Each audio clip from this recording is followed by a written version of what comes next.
ஸ்ரீ வால்மீகி ராமாயணம் ஸ்ரீராம பட்டாபிஷேக சர்க்கம். ஸ்ரீராமச்சந்திர பர பிரம்மனே நமஹா. பரதன் தலைமேல் கைகூப்பி மகாபானுவரான தன் தமையனை பார்த்து பின்வருமாறு சொன்னார். கைகேயி அந்த வார்த்தைகளை கேட்டு முகம் மலர்ந்து பரமானந்தமடைந்தாள். சுவாமி, தாங்கள் இந்த ராஜ்யத்தை வேண்டாம் என்று வனவாசம் செய்ததால் என் மாதாவின் மனதை சந்தோஷப்படுத்தினீர்கள். பிறகு சித்திரக்கூடத்தில் இதை என்னிடத்தில் ஒப்புவித்தீர்கள். ஆகையால் தாங்கள் என்னிடத்தில் அடைக்கலமாக வைத்த இந்த கோசல ராஜ்யத்தை இப்பொழுது தங்களிடத்தில் மறுபடியும் கொடுத்து விட்டேன். ஆனால் நான் கேட்டபோது நீ கொடுக்கலாம், அதுவரையில் நீயே வைத்து கொண்டிரு. நான் அயோத்தியில் சகல போகங்களையும் அனுபவித்துக் கொண்டு சுகமாய் வசிக்கிறேன், நீயே ராஜ்யத்தை ஆண்டு வா என்று சொல்வீர்கள். பூரண பலமுள்ள ஒரு எருது தனியாய் சகாயமில்லாமல் சுமந்து வந்த பாரத்தை சிறு கன்றுக்குட்டி சுமக்குமா? அப்படியானால் இதுவரையில் எப்படி ஆண்டு வந்தாய் என்று கேட்பீர்கள். ஆற்றில் ஜலத்தின் வேகத்தை தடுப்பதற்கு மரக்கிளைகள், வைக்கோல், மரம் முதலிய பதார்த்தங்களால் உறுதியாய் அணை கட்டிவிட்டால் அங்கங்கே சிறு துவாரங்கள் ஏற்பட்டு அவைகளின் வழியாய் ஜலம் பிராவித்து முடிவில் அணையை அடித்து கொண்டு போவது போல் இந்த ராஜ்ய பாலனம் சுலபமல்ல. ஆளுகிறவனுக்கு உத்தம குணங்கள் என்ற பலமான அணை இல்லாவிட்டால் ராஜ்ய ரகசியங்கள் சீக்கிரத்தில் வெளிப்படும். ஆனால் என்னை போல் நீயும் பிரஜைகளை உத்தம குணங்களால் வசப்படுத்த கூடாதா என கூறுவீர்கள். உத்தம அசுவத்தின் நடைக்கும் கழுதையின் நடைக்கும் ஓமையுண்டோ? காக்கை ராஜ அம்சத்தை போல் ஆகுமா? தாங்கள் போகும் வழியில் வேறொருவர் அடியெடுக்க முடியுமா? ஆனால் நானும் உனக்கு சகாயமாய் இருக்கிறேன், நீயே ராஜ்யத்தை ஆண்டு வா என்பீர்கள். ஒரு வீட்டில் வளர்த்த மரம் விசாலமான கிளைகளுடன் அதை வளர்த்தவனுக்கு என்ன பிரயோஜனம்? நமது பிதா 60,000 வருஷங்கள் வரையில் புத்திரன் இல்லாமல் அஸ்வமேதம், புத்திர காமேஷ்டி யாகம் முதலிய யாகங்களை செய்து தங்களை பெற்றார். தாங்கள் லோகோ உத்தமமான அனந்த கல்யாண குணங்களுடன் வளர்ந்து வந்தீர்கள். இந்த ராஜ்யத்தை தங்களிடம் ஒப்புவித்து தான் செய்த பிரயத்தினங்களின் பலனை அனுபவிக்கலாம் என்று அவர் நினைத்தார். இப்போது சகல பூமண்டலத்தையும் தர்மமாக பரிபாலனம் செய்ய தகுந்த உத்தம குணங்கள் தங்களிடத்தில் இருந்தும் வம்ச பரம்பரையாய் ஜேஷ்ட புத்திரர்களால் ஆளப்பட்டு வந்த இந்த ராஜ்யத்தை தாங்கள் ஆளாவிட்டால் தங்களை பெற்று வளர்த்ததில் பிரயோஜனம் என்ன? சூரியன் மத்தியான காலத்தில் ஆகாச வீதியில் பூர்ண கிரகங்களுடன் சகல ஜகத்திற்கும் பிரகாசத்தையும் ஆயுளையும் கொடுத்து கொண்டு விளங்குவது போல் தாங்கள் பட்டாபிஷேக மகோத்சவம் பெற்று சிம்மாசனத்தில் இருந்து எங்கள் எல்லோருக்கும் க்ஷேமத்தை கொடுப்பதை நாங்கள் பார்த்து மகிழ்கிறோம். விடியற் காலத்தில் மதுரமான கானங்களாலும் வாத்திய சப்தங்களாலும் தங்க சலங்கைகளாலும் அலங்கரிக்கப்பட்ட உத்தம ஸ்திரீகளின் நாட்டியங்களாலும் தாங்கள் எழுப்பப்படுவதை நாங்கள் கண்டு மகிழ்கிறோம். சகல போகங்களையும் அனுபவிக்க தகுந்தவர்கள் தாங்களே. ஆனால் உங்களுக்கு ராஜ்ய பாலனம் செய்ய ஆசை இல்லையோ என்று கேட்பீர்கள். சூரியன், சந்திரன், கிரகங்கள், நட்சத்திரங்கள் முதலியன உள்ளன வரையிலும் தாங்கள் எங்களை பரிபாலனம் செய்ய வேண்டும் என்பதே எங்கள் பிரார்த்தனை என்றார் பரதன். ராமன் பரதனுடைய சரணாகதியை அங்கீகரித்து உத்தமமான ஆசனத்தில் உட்கார்ந்தார். பிறகு சுகமாயும் சீக்கிரமாயும் சாதுரியமாயும் சவரம் செய்யக்கூடியவர்களை சத்ருக்கனர் தருவிக்க அவர்கள் ராம லக்ஷ்மண பரத சத்ருக்கனர்களுடைய ஜடைகளை நீக்கினார்கள்.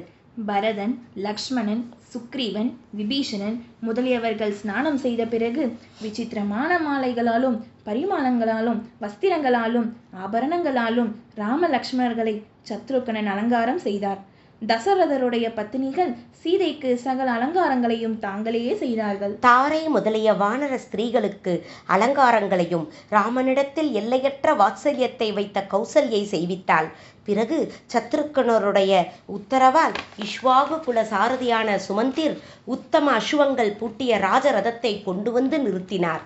சூரிய மண்டலத்தை போல் பிரகாசிக்கும் அந்த ரதத்தில் ராமர் ஏறினார். சுக்ரீவனும் ஹனுமானும் மகேந்திரனை போல் தேஜஸால் ஜுவலித்து கொண்டு நேர்த்தியான வஸ்திர ஆபரணங்களால் அலங்கரிக்கப்பட்டு ராமனுடன் போனார்கள். சுக்ரீவனுடைய பாரியைகளும் சீதையும் திவ்ய அலங்காரங்களுடன் அயோத்தியை பார்க்க அவர்களுடன் போனார்கள். பிறகு அயோத்தியில் தசரதருடைய மந்திரிகளும் வசிஷ்டரும் ராமனுடைய பட்டாபிஷேகத்திற்கு வேண்டிய மங்கள திரவியங்களை சம்பாதித்தார்கள்.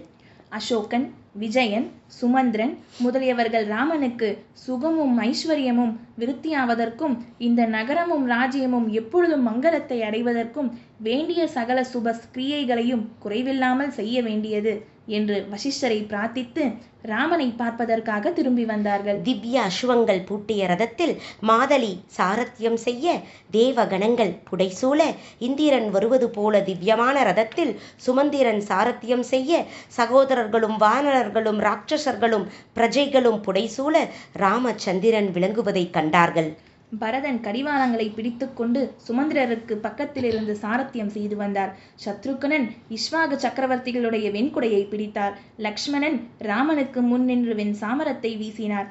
ராட்சச அதிபதியான விபீஷணன் மற்றும் ஒரு வெண் சாமரத்தை வீசினார். அப்போது ஆகாச வீதியில் தேவர்களும் ரிஷிகளும் மருத்கணங்களும் ராவணாதி ராட்சசர்களை நாசம் செய்து தங்களுக்கு எல்லையற்ற சுகத்தையும் க்ஷேமத்தையும் கொடுத்ததை பற்றி ராமனை கொண்டாடும் மதுரமான துவனி கேட்கப்பட்டது. மகா பர்வதத்தை போல் மத ஜலத்தை பெருகவிட்டு கொண்டிருக்கும் சத்ருஞ்சயன் என்ற பட்டத்து யானையின் மேல் விளங்கும் இந்திரனை போல் பிரகாசித்தான். இதர வானரர்கள் மனுஷிய ரூபத்துடன் சர்வ ஆபரண பூஜித்தர்களாய 9000 மத யானைகளின் மேல் ஏறி வந்தார்கள்.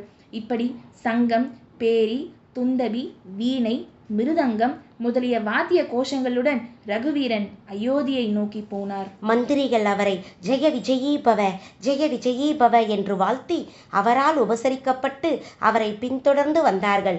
பிரஜைகளாலும் புரோகிதர்களாலும் மந்திரிகளாலும் சூழப்பட்டு ராகவன் ஆகாச வீதியில் நட்சத்திரங்களால் சூழப்பட்ட சந்திரனைப் போல பிரகாசித்தார். அவருக்கு முன் அநேகர் மங்கள வாத்தியங்களை கோஷித்து கொண்டு சென்றார்கள். ஸ்வஸ்திகம் முதலிய மதுரமான வாத்தியங்களை அநேகர் வாசித்து கொண்டு போனார்கள். கன்யைகளும் புரோகிதர்களும் மஞ்சள் கலந்த அச்சதைகளை எடுத்துக்கொண்டு முன்னே சென்றார்கள். உத்தமமான லட்சணங்களுள்ள பசுக்கள் சென்றன. ராமனுக்கும் சுக்ரீவனுக்கும் நேர்ந்த சிநேகத்தையும் வாயு புத்திரனுடைய பிரபாவத்தையும் வானரர்களுடைய பராக்கிரமத்தையும் ராட்சசர்களுடைய பலத்தையும் விபீஷணனுடைய சகாயத்தையும் ராமன் மந்திரிகளுக்கு விஸ்தாரமாக எடுத்துச் சொன்னார். அதை கேட்டு நகரத்து ஜனங்கள் ஆச்சரியம் அடைந்தார்கள். இப்படி பேசிக்கொண்டே சகல சௌக்கியங்களும் பொருந்தின. ஜனங்களால் அலங்கரிக்கப்பட்ட அயோத்தியில் ராமன் பிரவேசித்தார். ஒவ்வொரு வீட்டிலும் மாலைகளாலும் ஹாரங்களாலும் தோரணங்களாலும் குடிகளாலும் துவஜங்களாலும் விசித்திரமாய் அலங்கரிக்கப்பட்டிருந்தது. ராமன் பிரஜைகளால் வாழ்த்தப்பட்டு இஷ்வாகு வம்சத்தார்கள் வசிக்கும் அரண்மனையில் பிரவேசித்தார். கௌசல்யை, சுமித்திரை, கைகேயி முதலிய ராஜ பத்தினிகளை நமஸ்கரித்தார் ராமர். பரதனை நோக்கி, அழகான அசோக தோட்டத்துடன் விளங்கும் உத்தமமான என் அரண்மனையில் சுக்ரீவன் தங்கட்டும் என்றார்.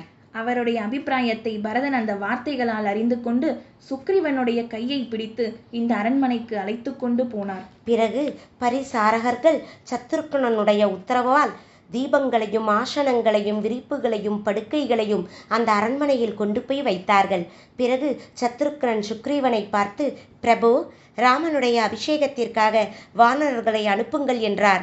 4 வானர சிரேஷ்டர்களை அழைத்து ரத்தினங்கள் இழைத்த 4 ஸ்வர்ண கடங்களை கொடுத்து, வானரர்களே, பொழுது விடியும் முன் 4 திக்குகளிலுள்ள சாகரங்களிலிருந்தும் புண்ணிய தீர்த்தங்களிலிருந்தும் பரிசுத்தமான ஜலத்தை கொண்டு வந்து சித்தமாக இருக்க வேண்டும் என்று ஆக்ஞாபித்தான். உடனே மத யானைகளை போன்ற வானர வீரர்கள் ஆகாசத்தில் கிளம்பி கருடனை போல அதிவேகமாய் போனார்கள். தங்க கலசங்களால் 500 நதிகளிலிருந்து புண்ணிய தீர்த்தங்களை கொண்டு வந்தார்கள். சுசேஷனன் கிழக்கு சமுத்திரத்தில் இருந்தும், ரிஷபன் தெற்கு சமுத்திரத்திலிருந்தும், கவயன் மேற்கு சமுத்திரத்திலிருந்தும், நலன் வடக்கு சமுத்திரத்திலிருந்தும் ஜலத்தை கொண்டு வந்தார்கள். வானரர்கள் ராமனுடைய அபிஷேகத்திற்காக புண்ணிய ஜலங்களை கொண்டு வந்தார்கள் என்று அறிந்து சத்ருக்கனும் மந்திரிகளும் வசிஷ்டருக்கும் இதேர சிநேகிதர்களுக்கும் தெரிவித்தனர். பிறகு இஷ்வாகு குல சக்கரவர்த்திகளுக்கு குருவும் தீர்க்க ஆயுள் உள்ளவருமான வசிஷ்ட மகரிஷி இந்திரியங்களையும் மனத்தையும் சமாதானம் செய்து சகல புரோகிதர்களிடம் அனுமதியை பெற்று ஸ்ரீராமனை சீதா தேவியுடன் ரத்னமயமான சிம்மாசனத்தில் உட்கார செய்தார். தேவேந்திரனை அஷ்டவசுக்கள் அபிஷேகம் செய்தது போல் வாமன தேவர ஜாபாலி, காஷ்யப்பர், காத்தியாயனர், சுயஞ்சர், கௌதமர், விஜயர் என்ற 8 மகாத்மாக்களும் வேதோக்க மந்திரங்களை ஜபித்து ஸ்ரீராமச்சந்திரனை பரிமள திரவியங்கள் கலந்த புண்ணிய தீர்த்தத்தால் விதிப்படி பட்டாபிஷேகம் செய்தார்கள். பிறகு சகல ஔஷதிகளும் ரசங்களும் கலந்த புண்ணிய ஜலத்தால் ரித்விக்குகளும் யுத்த வீரர்களும் வர்த்தக தலைவர்களும் ரகுவீரனை அபிஷேகம் செய்தார்கள். ஆகாச வீதியில் லோக பாலர்களும் தேவகணங்களும் நின்று ஆனந்தமாய் கொண்டாடினார்கள். சத்ருக்னன் வெண்குடை பிடித்தார். சுக்ரீவன் வெண் சாமரம் போட்டார். இந்திரனால் அனுப்பப்பட்ட வாயு பகவான் எண்ணிறந்த தங்க தாமரை புஷ்பங்களால் அமைக்கப்பட்ட ஒரு பிரகாசமான மாலையையும் நவரத்தினங்கள் கலந்த ஒரு முத்து ஹாரத்தையும் கொண்டு வந்தார். தேவ கந்தர்வர்கள் அந்த மகோத்சவ சமயத்தில் மதுரமாய் பாடினார்கள். அப்சரஸ் கணங்கள் சாதுரியமாய் நாட்டியம் செய்தார்கள். சமஸ்த பயிர்களால் பூமி செழித்தது. விருஷங்கள் பழங்களால் நிறைந்தன. புஷ்பங்களில் இருந்து நேர்த்தியான பரிமளங்கள் வீசிற்று. எண்ணிரண்ட பசுக்களையும் கன்றுகளையும் காளைகளையும் குதிரைகளையும் 30 கோடி தங்க நாணயங்களையும் பலவித ஆபரணங்களையும் வஸ்திரங்களையும் ரகுநாதன் சகலோர்க்கும் தானமாய் கொடுத்தார். நவரத்தினங்கள் இழைத்த சூரியனை போல் பிரகாசிக்கும் ஒரு தங்க ஹாரத்தை ராகவன் சூரிய புத்திரனான சுக்ரீவனுக்கு கொடுத்தார். வாலிபுத்திரனான அங்கதனுக்கு நவரத்தினங்கள் இழைத்த 2 அங்கதங்களை, அதாவது தோல் வளைகளை கொடுத்தார். சந்திர கிரணங்களைப் போல் ஒளி வீசும் ரத்தினங்கள் கலந்த ஒரு முத்து ஹாரத்தை சீதைக்கு கொடுத்தார். சீதை 2 உத்தமமான வஸ்திரங்களையும் அநேக ஆபரணங்களையும் பர்த்தாவின் அனுமதியை கஞ்சாடையால் அறிந்து ஆஞ்சநேயருக்கு கொடுத்தாள். பிறகு தன் கழுத்தில் இருந்த அந்த ஹாரத்தை கலற்றி சகல வானரர்களையும் தன் பர்த்தாவையும் சீதை அடிக்கடி பார்த்தாள். ராமன் அவளுடைய கருத்தை அறிந்து, சீதே, எவனிடத்தில் உனக்கு விசேஷ திருப்தி அளிக்கிறதோ, எவனிடத்தில் ஆண்மையும் பராக்கிரமமும் புத்தியும் எல்லையற்று விளங்குகின்றதோ அவனுக்கே இந்த வெகுமானமாக கொடு என்றார். உடனே சீதை அந்த ஹாரத்தை ஆஞ்சநேயருடைய கழுத்தில் போட்டாள். ஆதலால் சந்திர கிரணங்கள் சூழ்ந்த வெண்மையான மேகங்களால் விளங்கும் பர்வதத்தைப் போல் அவர் பிரகாசித்தார். மைந்தன், விவிதன், நீலன் முதலிய சகர வானரர்களுக்கும் அவர்களுடைய உத்தம குணங்களுக்கு தகுந்தபடி வஸ்திரங்களையும் பூக்ஷணங்களையும் அபரிதமாய் கொடுத்தார். விபீஷணன், சுக்ரீவன், ஹனுமான், ஜாம்பவான் முதலிய வானர வீரர்கள் ரத்தினங்களாலும் வெகுமதி செய்யப்பட்டு தங்கள் இருப்பிடமே போனார்கள். வானரர்கள் அந்த பட்டாபிஷேக மகோத்சவத்தை கண்டு கழித்து ராமனிடத்தில் உத்தரவு பெற்றுக்கொண்டு கிஷ்கிந்தைக்கு சென்றார்கள். ராட்சச அதிபதியான விபீஷணன் இஷ்வாகு வம்சத்தவர்களுக்கு குலதனமான ஸ்ரீரங்க விமானத்தை ராமனிடத்தில் இருந்து பெற்று இலங்கைக்கு போனான். விபீஷணன் சகல சத்துருக்களையும் ஜெயித்து மகா கீர்த்திசாலியாய் தர்ம ராஜ்யம் செய்து வந்தான். ராமன் பிரஜைகளை தன் குழந்தைகளைப் போல பாதுகாத்து துஷ்ட நிகிரக சிஷ்ட பரிபாலனம் செய்து வந்தார். பிறகு லக்ஷ்மணா, தர்ம ரகசியங்களை அறிந்த புத்திமானே, நமது முன்னோர்களால் ஆளப்பட்டு வந்த இந்த ராஜ்யத்தை என்னுடன் நீயும் பரிபாலனம் செய். உன்னை யுவராஜாவாக நியமிக்கிறேன் என்றார். அவர் எவ்வளவு சொல்லியும் லக்ஷ்மணன் கொஞ்சமாவது சம்மதிக்காததால் பரதனுக்கு யவ்வராஜ்ய பட்டாபிஷேகம் செய்வித்தார். பௌண்டரீகம், அஸ்வமேதம், வாஜபேயம் முதலிய யாகங்களை கணக்கில்லாமல் செய்தார். 11,000 வருஷங்கள் வரையில் ராஜ்யத்தை ஆண்டார். அபரிதமான தட்சிணைகளுடன் எண்ணிரண்ட அஸ்வமேத யாகங்களை செய்தார். முழங்கால் வரையில் நீண்ட திருக்கைகளுடனும் மேருமலை போன்ற திருமார்புடனும் மகா பிரதாபசாலியாய் லக்ஷ்மணனால் எப்பொழுதும் உபசரிக்கப்பட்டு லோகத்தை ஆண்டார் ஸ்ரீராமர். பந்துக்களுடனும் மித்திரர்களுடனும் பலவகை யஜ்யங்களை செய்து முடித்தார். அவருடைய ராஜ்யத்தில் ஸ்ரீகள் புருஷனை இழந்து வருத்தப்படவில்லை. துஷ்ட மிருகங்களால் உபத்திரவம் இல்லை. வியாதியால் பிடிக்கப்பட்டவர்கள் எவரும் இல்லை. திருடர்களால் பயமும் இல்லை. ஒருவனுக்கும் கஷ்டம் என்பது நேரவே இல்லை. ஆகாலத்தில் ஒருவரும் மரணமடையவில்லை. எல்லோரும் சந்தோஷமாய் காலம் கழித்தார்கள். எல்லோரும் தர்மத்திலேயே நாடின மடமுடையவர்களாக இருந்தார்கள். தர்ம ஸ்வரூபியான ராமனுடைய ஆச்சாரத்தையே பிரஜைகளும் அனுசரித்து ஒருவரை ஒருவர் உபத்திரவிக்கவில்லை. அநேக 1000 வருஷங்கள் ஜீவித்திருந்து அநேக 1000 புத்திரர்களுடன் வியாதி இல்லாமலும் சோகம் இல்லாமலும் வாழ்ந்தார்கள். ராமன் ராஜ்யத்தை ஆளும் போது எங்கே பார்த்தாலும் ராமன் ராமன் என்றே எல்லோரும் அவருடைய சரித்திரங்களை வர்ணித்து அவரையே கொண்டாடினார்கள். ஜகத் முழுவதிலும் ராமமயமாயிற்று. எந்த ருதுவிலும் விருஷங்கள் விசாலமான கிளைகளுடனும் பழங்களுடனும் செழித்தன. மேகங்கள் அந்தந்த காலத்தில் மழையும் பெய்தன. காற்று சுகமாய் வீசிற்று. அனைவரும் பேராசை இல்லாமல் தங்களுடைய வர்ண சிரம தர்மங்களை திருப்தியாயும் சந்தோஷமாயும் நடத்தி வந்தார்கள். சகல பிரஜைகளும் தர்மத்தில் பிரியமுள்ளவர்களும் சுப லட்சணங்கள் பொருந்தியவர்களாயும் இருந்தார்கள். ஸ்ரீராமர் சகோதரர்களால் உபசரிக்கப்பட்டு 11,000 வருஷங்கள் வரையில் நிகரற்ற காந்தியுடன் இந்த ராஜ்யம் பரிபாலனம் செய்தார்கள். வால்மீகி மகரிஷியால் ஆதியில் செய்யப்பட்ட இந்த காவியம் தனத்தையும் கீர்த்தியையும் ஆயுளையும் அரசர்களுக்கு கொடுக்கும். இதை படிப்பவனும் கேட்டவனும் பாவத்திலிருந்து விடுபடுகிறான். ராமனுடைய பட்டாபிஷேக மகோத்சவ கதையை கேட்பவன் புத்திரர்களால் விரும்பினால் புத்திரர்களை அடைகிறான், தனத்தை விரும்பினால் தனத்தை அடைகிறான். அரசன் சத்ருக்களை ஜெயித்து லோகத்தையும் ஆள்கின்றான். ஸ்திரீகளாயிருந்தால் கௌசல்யை, ராமனாயும் சுமித்திரை லக்ஷ்மண சத்ருகணங்களையும் கைகேயி பரதனையும் அடைந்தது போல தீர்காயுளும் உள்ள உத்தம புத்திரர்களையும் அடைகிறார்கள். இந்த ராமாயணத்தையும் ராமனுடைய விஜயத்தையும் கேட்கிறவன் தீர்க்க ஆயுளை பெறுகிறான். வால்மீகி மகரிஷியால் செய்யப்பட்ட இந்த காவியத்தை காம குரோதங்களை அடக்கி சிரத்தையுடன் கேட்கிறவன் சகல கஷ்டங்களையும் தாண்டுகிறான். தூர தேசத்துக்கு போயிருந்தால் தன் புத்திர மித்திர பந்துக்களுடன் சேருகிறான். ரகுநாதனிடத்திலிருந்து வேண்டிய வரங்களையும் பெறுகிறான். இந்த ராமாயணத்தை கேட்பவனிடத்தில் சகல தேவதைகளும் பிரீத்தி வைக்கிறார்கள். அரசன் பூமியை ஜெயிப்பான். தேசாந்திரம் போனவன் சேமமாய் வந்து சேருவான். யவ்வன ஸ்திரீகள் உத்தமமான புத்திரர்களையும் பெறுவார்கள். இதை பூஜித்து படித்தால் பாவங்கள் நீங்கி தீர்காயுளை அடைவார்கள். இந்த ராமாயணம் முழுவதையும் எப்போதும் ஒருவன் கேட்டாலும் படித்தாலும் ஸ்ரீராமமூர்த்தி அவனிடத்தில் அழிவற்ற பிரீத்தியை வைக்கின்றார். அவர் அனாதியான மகாவிஷ்ணுவல்லவா? ஆதிதேவனும் மகானுபாவமும் சர்வேஸ்வரனுமான ஸ்ரீமன் நாராயணனே சாட்சாத் ராமனாயும் அவருக்கு வாகனமான ஆதிசேஷனே இந்த லக்ஷ்மணனாயும் அவதரித்தார்கள். இந்த மங்களகரமான காவியத்தை கேட்கிறவர்களுக்கு குடும்ப விருத்தியும் தன தானிய விருத்தியும் உத்தமமான சுகமும் கிடைக்கும். சகல புருஷார்த்தங்களும் கைகூடும். சகல மனோரதங்களும் நிறைவேறும். உத்தமமான ஸ்திரீகளை அடைவார்கள். தீர்காயுளும் தேக ஆரோக்கியமும் கீர்த்தியும் சகோதரர்களின் ஒற்றுமையும் தீக்ஷணமான புத்தியும் அழிவற்ற சுகமும் கிடைக்கும். தேஜஸை கொடுக்கும். இந்த கிரந்தத்தை ஐஸ்வர்ய விரும்பும் ஒவ்வொருவரும் நியமத்துடன் கேட்க வேண்டியது.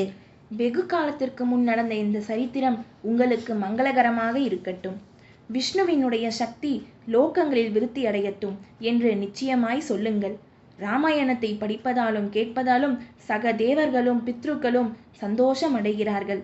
வேத சிம்ஹத்தை சமமான இந்த வால்மீகி ராமாயணத்தை பக்தியுடன் எழுதுகிறவர்கள் வைகுண்டத்திலே வசிப்பார்கள்.